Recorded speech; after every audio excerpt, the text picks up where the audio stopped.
ఇలా చూడండి, మున్సిపాలిటీలో ఇలా చెత్తని తగలబెట్టడం వల్ల మున్సిపల్ ఏరియాలో ఇక్కడ ఒక షుగర్ కేన్ జ్యూస్ తీస్తారు చూడండి, అవన్నీ వేసి మంట పెట్టి ఇలా పెడుతుంటే ఇప్పుడు వేడి ఎంత, ఈసారి 50 degrees అబవ్ పోతుంది మనకు.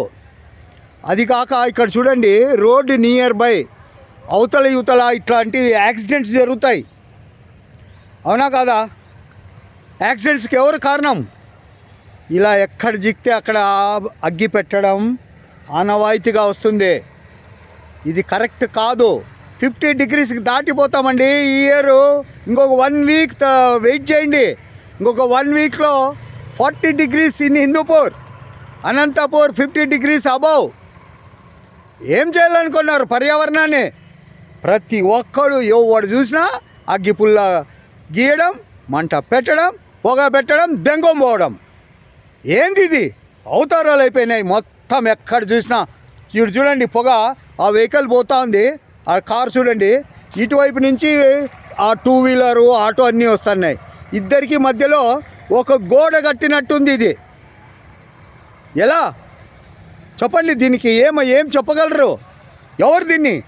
Who is the responsibility? ప్రతి ఒక్కరి రెస్పాన్సిబిలిటీ ఇది.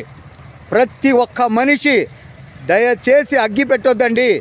ఇప్పుడు ఎక్కడ చూసినా ఒక ఆనవాయితీగా వస్తుంది అగ్గి పెట్టడం. అడవులు నాశనం అయిపోతున్నాయి. అడవిలో ఉన్న అనిమల్స్ అన్నీ రోడ్ల మీద పర్యావరణం ఇదైపోయి పొలాల్లో పడుతున్నాయి. పంట పొలాల్లో అసలు పంటలు పెట్టడం మానేస్తున్నారు.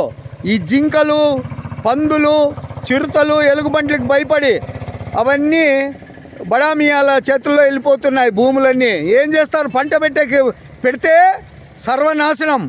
పంట పరువు నష్టం ఇవ్వడం లేదు, ఇన్సూరెన్స్లు ఇవ్వడం లేదు. ఎలా అది?